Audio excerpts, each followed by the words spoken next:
You know what's exhausting? Being the person who never says no, being the one who always helps, always agrees, always keeps the peace, and then going home feeling invisible. That's not kindness. That's survival mode wearing a smile. And here's the thing, nobody tells you. The more you shrink yourself to make others comfortable, the less they respect you. Not because people are cruel, but because humans, by nature, take for granted what they never have to earn. So if you've been wondering why people walk over you, dismiss your opinions, or treat your time like it doesn't matter, this video might be the honest conversation you needed. Most of us were taught that being nice is how you get people to like you, and it works. For a while, people enjoy being around you.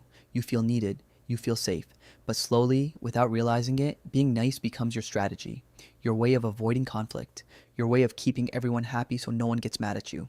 And that's where it turns on you, because now you're not being nice because you want to.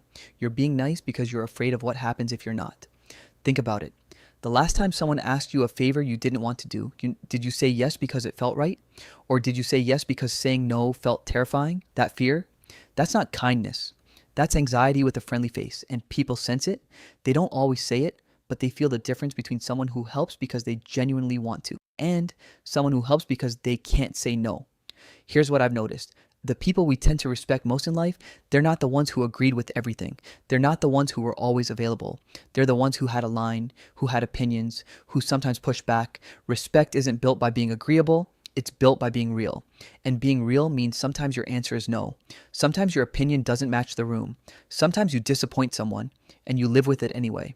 That's not being mean. That's being honest. And people, even the ones who get upset in the moment, respect honesty more than they respect people pleasing. Think about the most respected person you know personally. Not the nicest. The most respected. There's a difference. Almost certainly that person has boundaries. They say what they think. They don't chase approval. You can love people and still hold your ground. Those two things can exist at the same time. So what does this look like in real life? First, stop over explaining yourself. When you say no to something, you don't owe a 5-paragraph essay. I can't make that work is a complete sentence. Every time you over explain, you're signaling that you need permission to have your own needs. You don't. Second, get comfortable with a little discomfort. The first time you hold a boundary or voice a real opinion, it's going to feel wrong. Your body will panic. You'll want to backtrack. That's normal. It's just unfamiliarity, not danger. The discomfort isn't a sign you did something bad. It's a sign you did something new. Third, stop being available for everything. Not every question needs an instant response. Not every event requires your presence. Not every group needs your full energy. When you're selectively available, your presence means something. When you're always there, people stop noticing. Fourth, say what you actually think. Even when it's not popular, you don't need to be aggressive. You don't need to pick fights. But when you have a real opinion, say it quietly, firmly, without apologizing for it. People might push back. That's okay. You're not here to be liked by everyone. You're here to be respected by the people who matter. Here's the part that doesn't get talked about enough. The reason we're too nice isn't just a habit. It goes deeper. Most of us were taught, directly or indirectly, that our value depends on how useful we are to others. That love is something you earn by being easy to deal with. So we make ourselves small. We agree when we don't agree. We stay quiet when we should speak. We help even when we're empty. And the longer we do it, the more we lose track of who we actually are. Real self-respect isn't something you build by lifting weights or waking up at 5 a.m.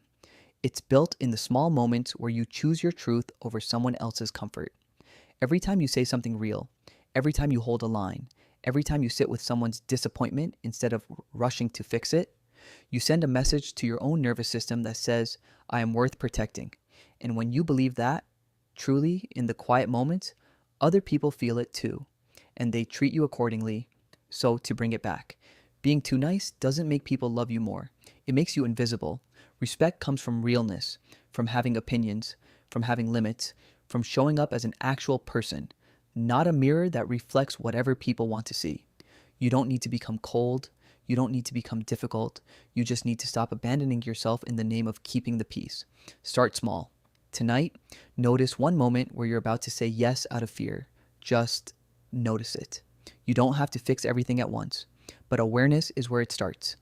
If something in this felt familiar, if it put words to something you've been carrying quietly, you're not alone in that. This space exists for exactly these kinds of conversations. If you want more of them, Subscribing is a gentle way to stay close. And if someone in your life is struggling with this, feeling unseen, overlooked, or exhausted from always being the nice one, maybe share this with them. Take care of yourself. I'll see you in the next one.